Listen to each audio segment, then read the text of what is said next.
नमस्कार। कार्यक्रम संसद फोकसको नयाँ अङ्कमा यहाँलाई हार्दिक स्वागत छ।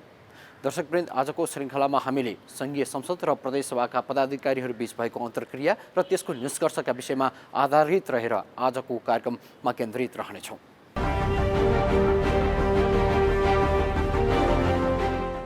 केही दिन अघि सम्पन्न प्रदेशसभा र सङ्घीय संसदका पदाधिकारीहरू बीच भएको अन्तर्क्रियाले 9 बुँदे निष्कर्ष निकालेको छ।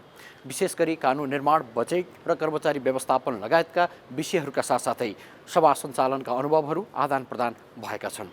विशेष गरी प्रदेशसभा र सङ्घीय संसदका पदाधिकारीहरू बीच भएको अन्तर्क्रिया कस्तो रहे त?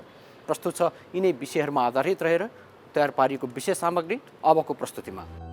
प्रदेशसभाका सभामुख र उपसभामुखहरूले संहिता कार्यान्वयनमा चुनौती देखिएको बताएका छन्।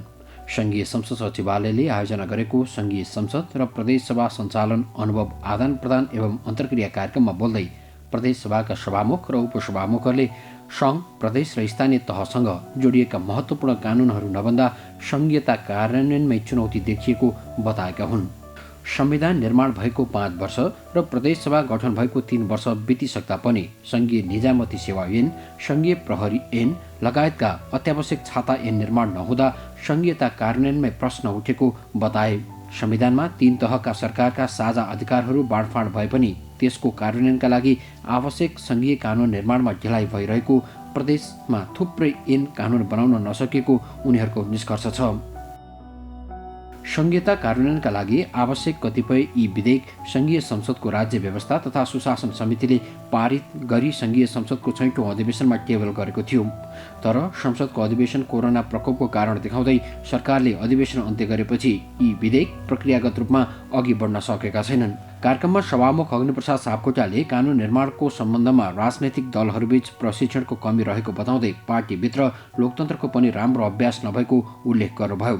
उहाँले प्रदेश र सङ्घलाई एकाकार गरेर विधेयक बनाउनु परेमा जोड दिनुभयो। कानुनलाई चाहिँ आफ्नो अनुकूल पार्न कोसिस गरिएको छ। हामीले भन्नै पर्छ कि अहिले वास्तवमा भन्यो भने दलहरूमा प्रशिक्षणको कमी भएको छ, विज्ञताको कमी छ। हामी सबै मान्ने सांसदहरूमा पनि त्यो विज्ञता नभइकन ज्ञानको तागत भनेको धेरै ठुलो तागत हो। त्यसो हुँदाखेरि त अर्को भर पर्नु पऱ्यो, बाहिरबाट ल्याएका विज्ञहरूको भर पर्नु पऱ्यो, अरूको भर पर्नु पऱ्यो। जनप्रतिनिधि जो हजारौँ लाखौँ जनताको प्रतिनिधित्व गर्छन् उनीहरूले मात्रै चाहिँ त्यो जनमुखी विधेयकहरू चाहिँ बनाउन सक्छन्। त्यसकारण त्यसमा चाहिँ हामीले बढी ध्यान दिनुपर्छ जस्तो लाग्छ। मैले के भन्न खोजेको त पार्टीहरूभित्र पनि लोकतन्त्रको चाहिँ अभ्यास राम्रोसित हुन सकेको आवाज हामीलाई भएको छैन। दलमा प्रशिक्षणहरू भएको छैन र हामीले सङ्घीय संसदबाट पनि यो सांसदहरूलाई प्रशिक्षणको चाहिँ एउटा वातावरण बनाउन सकेका छैन। संहिताको चाहिँ औचित्य पुष्टि गर्ने दायित्व पनि हाम्रै अहिले त्यो पुष्टि हुँदै पनि गएको छ। वास्तवमा भन्यो भने स्थानीय तहले, प्रदेश तहले जे गरिरहेको छ जनताको बिचमा बसेर त्यसले चाहिँ जनतालाई के परेको छ भने संहिता आवश्यक रहेछ। यदि संहिता नहुँदो हो भने स्थानीय तह, प्रदेश तहले चाहिँ बल प्रयोग नगरेको भए केन्द्रले चाहिँ दिशानिर्देश गरेर चाहिँ त्यो अगाडि बढेको छ। त्यसकारण यसको औचित्यलाई अझ पुष्टि गर्ने, अझ जनताको विश्वास आर्जन गर्ने। जब हामी जनताको विश्वास आर्जन गर्छौँ त्यति बेला चाहिँ हामी फेरि सफलतातिर चाहिँ अगाडि बढ्न सक्छौँ। त्यस्तै सांसदहरू नीति निर्माणमा भन्दा विकास निर्माणमा केन्द्रित रहेको भन्दै आलोचना भइरहँदा कार्यक्रममा राष्ट्रिय सभाका अध्यक्ष गणेश प्रसाद तिमल्सिनाले सांसदको भूमिकामाथि प्रश्न उठाउनु भएको छ। संसद विधि निर्माता कि विकासे कार्यकर्ता भन्दै प्रश्न गर्नुभएको थियो। सांसद विकास कोषबाट छनौट हुने योजना तर्जुमा समानुपातिक सांसद र राष्ट्रिय सभा सदस्यको कुनै भूमिका नरहेको उल्लेख गर्दै अध्यक्ष तिमल्सिनाले सांसदहरूलाई विकास निर्माणमा नभई विधि निर्माणमा केन्द्रित हुनुपर्ने अहिलेको मुख्य आवश्यकता रहेको औँल्याउनु भएको थियो। अन्यथा गुणस्तरीय कानुन निर्माणमा बाधा परिरहने अध्यक्ष तिमल्सिनाको भनाइ छ।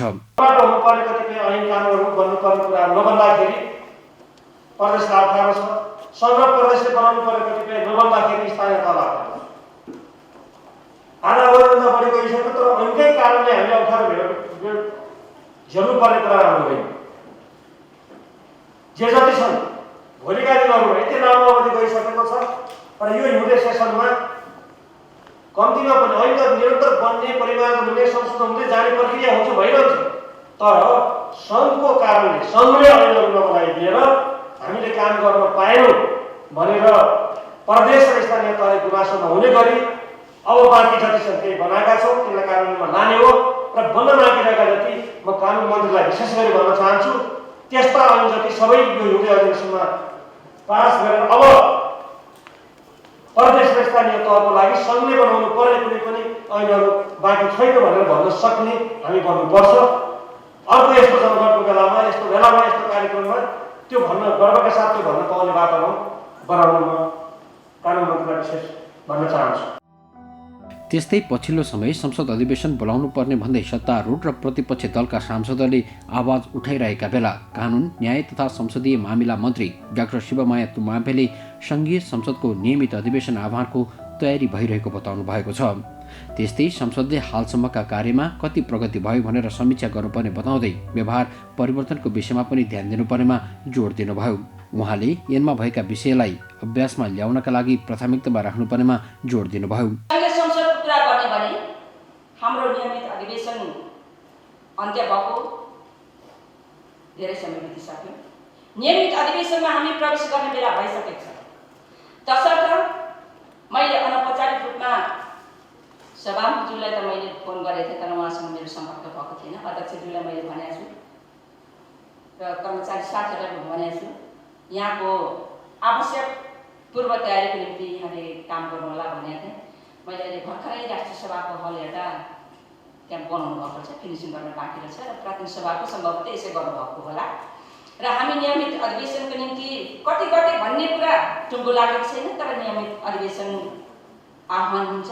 कहिले पनि त्यस्तो यो सभामुख र उपसभामुख भन्ने हिसाबले तलमाथि भएको व्यवहार मलाई अनुभूति छैन अहिलेसम्म पनि।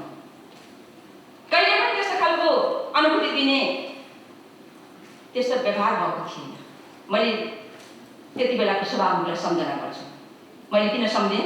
मेरो कार्यकालको सभामुख मलाई लाग्छ जस्तो अनुभूति मलाई भएको छ त्यस्तै अनुभूति प्रदेश सभाका माननीय सदस्य उपसभामुखबाट हुने व्यवहार सभामुखबाट भएको छ होला, छैन भने हुनु पर्छ।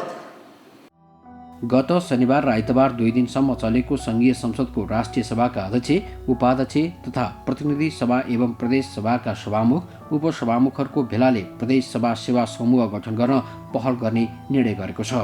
निर्णयमा भनिएको छ, प्रदेश सभाप्रति उत्तरदायी र जवाफदेही हुने गरी कर्मचारीको व्यवस्था गर्न, सेवा सुविधा र शर्त सम्बन्धी छुट्टै कानुनी व्यवस्था गरी प्रदेश सभा समूह गठनका लागि आवश्यक पहल गर्ने, बजेट र कर्मचारी मार्फत संसदमाथि सरकारले अंकुश लगाउन खोजेको भन्दै सङ्घीय संसद र प्रदेश सभाका प्रमुखहरूले यी दुई विषयमा स्वायत्तता खोजेका हुन्। सरकारले संसदीय गतिविधि नहुन् भन्ने र न्यून बजेट दिने गरेको र त्यसले प्रभावकारी रूपमा संसद सञ्चालन गर्न नसकिएको सङ्घीय संसद र प्रदेश सभाका प्रमुखहरूले बताउँदै आएका छन्। त्यस्तै कर्मचारी मार्फत प्रदेश सभालाई कार्यकारीले नियन्त्रण गर्न खोजेको प्रदेश सभाका सभामुख र उपसभामुखहरूको भनाइ थियो। प्रदेश र स्थानीय कानुनहरू बन्ने संवैधानिक प्रावधान भएको हुनाले ती कानुनहरू बन्न जुन ढिलाइ भएको छ, विभिन्न संसदका चाहिँ सङ्घीय संसदका विभिन्न चरणहरूमा ती चाहिँ विचाराधीन अवस्थामा रहेका छन्, तिनीहरूलाई यथाशक्य छिटो चाहिँ कानुन निर्माण गरेर विधेयकहरू पारित गरेर यसलाई अगाडि बढाउन चाहिँ सम्बन्धित निकायहरूको ध्यान आकर्षण गराउने भन्ने एउटा मूलभूत कुरामा चाहिँ सहमति भएको छ। त्यसै गरी प्रदेश सभा र सङ्घीय संसदका आफ्ना अनुभवहरू आदान प्रदान गर्ने गरी विषयगत रूपमा चाहिँ आगामी दिनहरूमा विज्ञहरूलाई चाहिँ आमन्त्रण गरेर यस्तो अन्तर्क्रिया, छलफल, अध्ययन, भ्रमण यस्तो चाहिँ जारी राख्ने र यसलाई अझ बढी व्यापक रूपमा विषयगत रूपमा केन्द्रित भएर चाहिँ अगाडि जाने भन्ने खालको पनि एउटा सहमति भएको देखिन्छ। त्यसै गरी यो प्रदेश सभाहरूमा चाहिँ जुन कर्मचारीहरूको व्यवस्थापन छ, यो चाहिँ अहिलेको सामान्य प्रशासन मन्त्रालयको चाहिँ संयोजनमा यो सरुवा हुने, पदस्थापन हुने कामहरू भइरहेको अवस्थामा चाहिँ एकदम छिटो कर्मचारीहरू सरुवा भइराख्ने र प्रदेश सभामा चाहिँ स्थिर रूपमा नबस्ने कारणले त्यहाँ चाहिँ विगतमा पदस्थापन गरेका जो कर्मचारी हुनुहुन्थ्यो साथीहरू अन्यत्र क्षेत्रमा उहाँहरूको जिम्मेवारी सरुवा भइसकेको कारणले प्रदेश सभाहरूलाई अहिले कठिनाइ भएको महसुस भएको छ र ती कठिनाइहरूलाई चाहिँ निराकरण गर्नको लागि चाहिँ एउटा पेसागत रूपमा अथवा एउटा प्रोफेसनलिजम हुने गरी कर्मचारी चाहिँ त्यहाँ दक्ष कर्मचारीहरू टेक्निकल्ली पनि उपस्थित हुनुपर्ने भएको हुनाले त्यसरी एउटा छुट्टै सेवा प्रदेशको लागि छुट्टै सेवा र शर्तहरू हुने गरी चाहिँ कर्मचारीहरू व्यवस्था गर्नुपर्छ। ती कर्मचारीहरू चाहिँ हाम्रो सरकारप्रति उत्तरदायी भन्दा पनि सभाप्रति उत्तरदायी हुने गरी चाहिँ व्यवस्थापन गर्नुपर्छ भन्ने चाहिँ मागहरू उठेको कारणले त्यसको लागि चाहिँ आवश्यक पहल गर्ने भन्ने खालको समझदारी बनेको छ। भेलाले कोभिड-19 के बीचमा संघीय संसद र प्रदेशसभा सञ्चालन गर्नुपर्ने अवस्था देखिएकाले स्वास्थ्य मापदण्ड अपनाएर जनचेतना अभिवृद्धिमा नेतृत्वदायी भूमिका खेल्ने निर्णय पनि गरेको छ। संघीय संसद र प्रदेशसभाका लागि चाहिने बजेट त्यहीबाट तर्जुमा गरी वार्षिक बजेटमा समावेश गर्ने निर्णय भेलाले गरेको छ। त्यसैगरी संघीय संसद र प्रदेशसभालाई जीवन्त र जनमुखी बनाउन रचनात्मक र प्रभावकारी भूमिका खेल्ने साझा अधिकारका विषय र कानुन निर्माणका लागि सम्बन्धित पक्षको ध्यानाकर्षण गराउने, सिकाइ र अनुभव आदान प्रदान गराउने सांसद र कर्मचारी क्षमता अभिवृद्धि कार्यक्रम गरिने पनि निर्णय गरिएको छ। अब समस्याहरूमा चाहिँ कर्मचारी व्यवस्थापन, बजेट तथा कार्यक्रमको व्यवस्थापनमा चाहिँ चुनौती खडा भएको छ र प्रदेश सरकारले प्रदेशको सभालाई एउटा चाहिँ स्वतन्त्र ढङ्गले काम गर्नको लागि र प्रदेश सभाबाट पारित भएका कानुनहरू चाहिँ कार्यान्वयन गर्न सकिरहेको अवस्था छैन भन्ने कुरा हिजो उठेको छ। स्थानीय तह र प्रदेश सरकारले प्रदेश सभाबाट कार्यान्वयन भएर जुन कानुनहरू विधेयकहरू कानुनमा परिणत भए ती कानुनहरू कार्यान्वयन भए नभएको कुरामा चाहिँ अध्ययन गर्न जरुरी छ। तिनीहरू कार्यान्वयन नहुँदाखेरिको अवस्थामा चाहिँ धेरै परिवर्तनका चाहिँ प्रतिफलहरू जनताले प्राप्त गर्न सकेका छैनन् भन्ने कुराहरू चाहिँ उठेको छ। यसको लागि पनि अध्ययन र मूल्याङ्कन गर्नु पर्यो, अनुसन्धान गर्नुपर्छ र यसको लागि सङ्घ र प्रदेश स्थानीय तह मिलेर चाहिँ आगामी दिनमा चाहिँ कार्यक्रमहरू बनाउनुपर्छ भन्ने छ। अन्तर्क्रिया कार्यक्रममा प्रदेशसभाका सभामुख र उपसभामुखहरूले प्रदेशसभाको बैठक सञ्चालनका अनुभव, कठिनाई र चुनौतीहरू पनि एक अर्कामा आदान प्रदान गरेका थिए। सो अवसरमा बोल्दै प्रदेश 1 का सभामुख प्रदीप कुमार भण्डारीले प्रदेशमा संसद बैठक सञ्चालन गर्दा संविधान, ऐन कानुन, नियमावलीमा टेकेर सहमति सहकार्यबाट मात्रै सफल हुने महसुस भएको बताउनुभयो। हाम्रा अप्ठ्याराहरूलाई सहजीकरण गर्नका निमित्त केही निष्कर्षहरू निकालेका थियौँ। यसमा मर्यादा क्रमदेखि लिएर कानुनी अरू समस्याहरू पनि थिए। सम्माननीय राष्ट्रिय सभाका अध्यक्षज्यू त्यति बेला र तत्कालीन हाम्रो प्रतिनिधि सभाका सभामुखज्यूबाट पहल पनि भएको हो। हामीले राष्ट्रपति र प्रधानमन्त्रीलाई भेटघाट पनि गऱ्यौँ। यसमा अहिले ती कुराहरू अझै पनि हिजो पनि कुरा उठेका थिए, ती पुरा हुन बाँकी नै रहेका कुराहरूलाई यसमा विगतमा भएका निष्कर्षहरूलाई सम्झने काम गऱ्यौँ भने त्यो हामीलाई पछि सजिलो होला यसलाई। त्यसले गर्दा विगतमा भएका निष्कर्षहरूलाई अगाडि बढाउनका निम्ति पहल गर्ने भनेर के शब्द मिलाएर लेख्दा उचित हुन्छ। त्यसैगरी प्रदेश 2 का सभामुख सरोज कुमार यादवले कोभिड-19 को महामारीका कारण नियमावली संशोधन गरेर भर्चुअल रूपमै संसद बैठक सञ्चालन गर्न मिल्ने व्यवस्था गरेको बताउनुभयो। प्रदेश सभामा प्रविधिको भरपूर प्रयोग गर्दै पेपरलेस बनाएको बताउँदै सभामुख यादवले नयाँ अभ्यास गरिएको जानकारी दिनुभयो। त्यस्तै प्रदेश 2 मा संसदीय समिति मध्ये प्रतिपक्षी दल नेकपाको भागमा परेको लेखा समितिमा सभापति चयन गर्न सकेको छैन। समिति सभापति चयन गर्न नसकेको विषयलाई पनि सभामुख यादवले अन्तर्क्रिया कार्यक्रममा राख्नु भएको थियो। सबभन्दा पहिला त संघीयता ल्याउने पक्ष हाम्रो 2 नम्बर प्रदेशबाट नै सुरु भएको हो। अहिलेसम्म पनि 107 जना माननीय हाम्रो सहरमा हुनुहुन्छ। 107 मान्यको एउटै स्वर हुन्छ कि संघीयता कसरी जगाउँ, संघीयता भएपछि त विकास भोलि नै भइहाल्छ। तर दुर्भाग्य सबभन्दा बढी अहिले हामी हेर्दैछौँ त्यहाँ भ्रष्टाचार। अब हाम्रो त यहाँ खास गरेर सदन सम्बन्धी छलफल छ। अब टाउको दुखेपछि टाउको औषधि खानु पर्दैन हुन्छ। अब मेरो गुनासो त सबभन्दा बढी सङ्घ सरकार पर्दैछ, किनभने त्यहाँ सबभन्दा बढी दुःख पुलिस प्रशासनले दिइरहेछ जनता। किनभने हाम्रो 8वटा जिल्ला सीमाबाट जोडेको जिल्ला, त्यहाँ तस्करलाई छुट र जनतालाई धेरै दुःख छ। जहाँसम्म किसानले आफ्नो धान आफ्नो ट्र्याक्टरमा लगेर बजारमा बेच्न सक्दैन, किनभने त्यसलाई बाटैमा पुलिस समातेर भन्सार पठाइदिन्छ। उसले भन्छ कि तपाईँ भ्याट ल्याउँछ, किसानसँग भ्याट बिल कहाँबाट हुन्छ? कुनै पनि किसान एउटा भैँसी एक गाउँबाट अर्को गाउँमा किनेर लग्न सक्दैन, त्यसले पनि बाटैमा पुलिस समातेर भन्सार बुझाइदिन्छ। मेरो एउटा हाम्रो दुई सम्मानीय सभामुखसँग के अनुरोध छ, जुन पुलिसहरूको 30% जुन भन्सारले दिन्छ त्यो कमिसन, त्यो कमिसनको कारण त्यहाँ धेरै दुख दिने काम गरेको छ पुलिस प्रशासन। प्रत्येक जिल्लामा पुलिसको विरुद्ध मैले आन्दोलन चलिरहेछ हाम्रो प्रदेशमा। यसको जिम्मेवारी कसले लिने? अब प्रदेश सरकारसँग त प्रशासन त छैन, यो त प्रदेश सरकार हामी नामले भन्छौँ, यसलाई त गाउँपालिका, नगरपालिका, महानगरपालिकाभन्दा ठुलो प्रदेशपालिका बनाइराख्नु हुन्थ्यो। बागमती प्रदेशका सभामुख सानु कुमार श्रेष्ठले सङ्घीय संसद जस्तै प्रदेशसभाका कर्मचारीहरूको व्यवस्थापन प्रशिक्षणका लागि आवश्यक छुट्टै ऐन आवश्यकतामा जोड दिनुभएको थियो। सङ्घ, प्रदेश र स्थानीय तहको अन्तर्सम्बन्धबारे कानुन पारित भएको चर्चा गर्दै सभामुख श्रेष्ठले त्यसको कार्यान्वयन हेर्न बाँकी रहेको उल्लेख गर्नुभयो। यस्तै सांसदहरू नीति निर्माणमा भन्दा विकास निर्माणका काममा बढी केन्द्रित हुने गरेको पनि सभामुख श्रेष्ठको भनाइ थियो। संसद सचिवालय सञ्चालन सम्बन्धमा हामी बिचमा एकरूपता छैन। जस्तो तपाईँको हामीले जस्तो माथिबाट पनि ड्राफ्ट गरेकै पठाएको, जस्तो 10 वर्ष अनुभव प्राप्त भएका मलाई चाहिँ एक प्रदेश सभा सचिव चाहिँ 10 वर्ष अनुभव प्राप्त भएको हुनुपर्ने या नपर्ने भन्ने सन्दर्भमा हामीमा छैन। त्यसले गर्दाखेरि अनुभव प्राप्त भएको व्यक्तिहरूबाट गर्ने या नगर्ने, के गर्ने भन्ने सन्दर्भमा पनि त्यस्तो हुनसक्छ। त्यसको कारण मैले यहाँ राख्नु खोजेको के भन्दाखेरि जस्तो हिजो उठाएको कतिपय कुराहरू त्यहाँ माथिको ड्राफ्ट हेरेर हामीले पनि बनायौँ, तर हामीले करेक्सन चाहिँ गरिसक्यौँ। जस्तो अन्तर्राष्ट्रिय रूपमा चाहिँ विदेशी आउँदाखेरि चाहिँ प्रदेश सभामा सम्बोधन गर्न पाउने, स्वदेशकै प्रधानमन्त्री राष्ट्रपति सभामुख आउँदाखेरि सम्बोधन गर्ने थिएन कि त्यहाँ के राखेको थियो, कपी पेस्ट भएको कारणले गर्दाखेरि विदेश हुने आयो। पछि हामीले त्यस तपाईँलाई थाहा पाइसकेपछि कार्यक्रम त हामीले प्रधानमन्त्री लगेर गऱ्यौँ।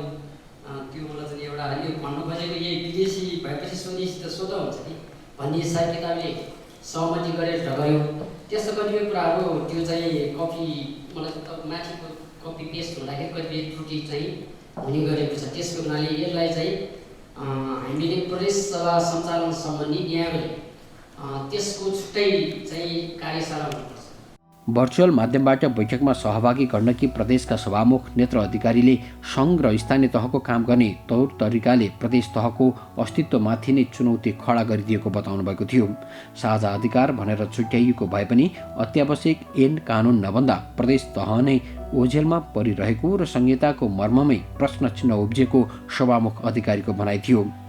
त्यस्तै लुम्बिनी प्रदेशका सभामुख पूर्ण गतिले संविधान लागू भएको 5 वर्ष र प्रदेश सभा बनेको 3 वर्ष भइसक्दा पनि निजामती ऐन, प्रहरी ऐनहरू नबन्दा समस्या भएको उल्लेख गर्नुभयो। वास्तवमा संसदलाई व्यवस्थित बनाउनको निम्ति 3वटा आधारभूत विषयहरूमा जोड दिनुपर्छ भन्ने मेरो बुझाइरहेको छ।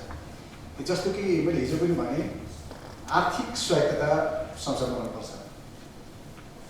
दोस्रो कुरा कर्मचारीको व्यवस्थापन संसदलाई हुनुपर्छ। सङ्घीय संसदमा त कर्मचारी व्यवस्थामा आफ्नै सेवा छ जसलाई सजिलो छ, तर प्रदेश सभामा अहिले त्यो व्यवस्था छैन। त्यसलाई चाहिँ हामी कानुनमै उल्लेख गरेर चाहिँ कर्मचारी व्यवस्थापन पनि संसदलाई दिनुपर्छ र कार्य सम्पादनमा स्वायत्तता। यी 3टा विषयहरू चाहिँ यदि प्रदेश सभालाई दिइएन भने सरकारको परछाया जस्तै हुन्छ र सरकारले जे चाह्यो त्यही हुने खालको एउटा स्थिति रहन्छ। त्यसो भएकोले यसलाई अझ कङ्क्रिट रूपमा चाहिँ गर्नुपर्छ भन्ने मलाई लाग्छ। अब व्यवस्थापकीय संस्थाको आधिकारिक संस्था चाहिँ के हुने, हाम्रो कार्यकारी रूपमा चाहिँ छ भने त्यस्तो खालको हाम्रो फोरमहरू हुन आवश्यक छ कि छैन भन्दाखेरि यसका हामी अहिले 4थो पटक हाम्रो अनुभव आदान प्रदान गऱ्यौँ। यसका रेकर्डहरू कसले राख्ने, यसको चाहिँ संयोजन चाहिँ कसले गर्ने भन्दाखेरि जस्तै प्रदेश सभा सम्पर्क तथा समन्वय शाखा त बन्यो होइन, तर यसलाई आधिकारिक रूपमा कसरी बनाउने भन्ने बारेमा चाहिँ मलाई जरुरी छ भन्ने मलाई लाग्छ।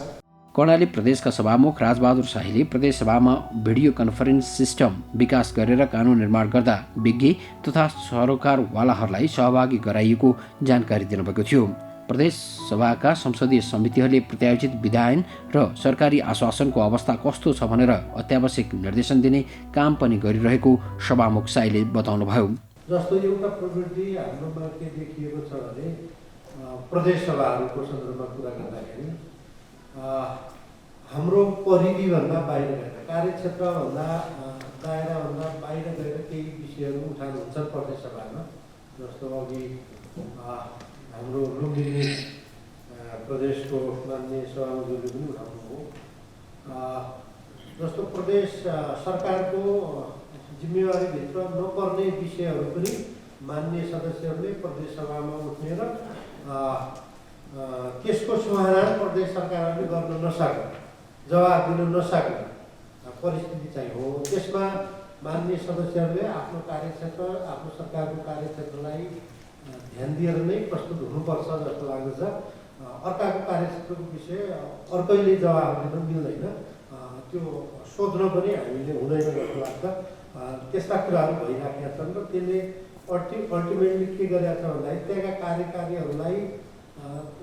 कार्यकारीहरू विरोधी एउटा मनोविज्ञान निर्माण गर्नमा सहयोग गरेका छन्।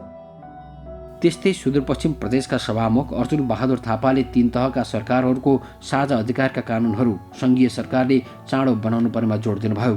प्रदेश सभाले बजेट आफै बनाउनु र सङ्घीय सदन जस्तै प्रदेश सभाको छुट्टै कर्मचारी सेवा शर्त हुनुपर्ने व्यवस्थाका लागि पहल गर्न आग्रह गर्नुभयो। प्रदेश सभा सञ्चालनको लागि त्यहाँको भौतिक स्थितिले पनि ठुलो सहयोग गर्छ र त्यसलाई टेवा पुगाउँछ भन्ने जस्तो लागेको छ।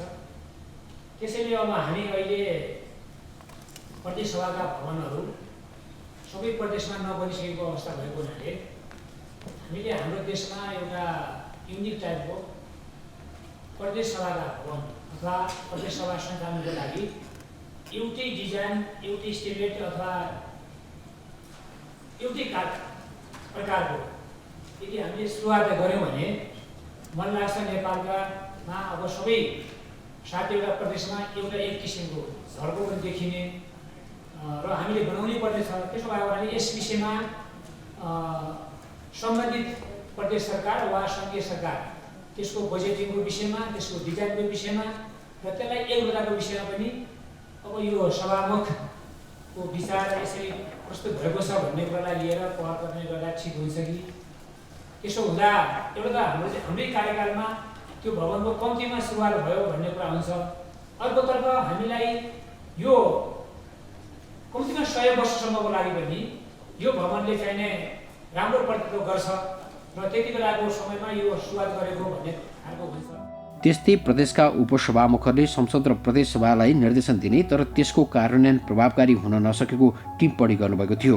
उहाँहरूले विगतका बैठकहरूमा गरिएका निर्णय र प्रतिबद्धता कति कार्यान्वयन भए समीक्षा गर्नुपर्नेमा जोड दिँदै निर्णयहरू थप्दै जाने तर कार्यान्वयनतर्फ कुनै चासो नदेखाउने हो भने त्यसको कुनै अर्थ नहुने उहाँहरूको भनाइ थियो। संसदीय व्यवस्थालाई प्रभावकारी बनाउन सङ्घीय संसद र प्रदेश सभाबीच प्राय हरेक वर्ष अन्तर्क्रिया हुँदै आएको छ।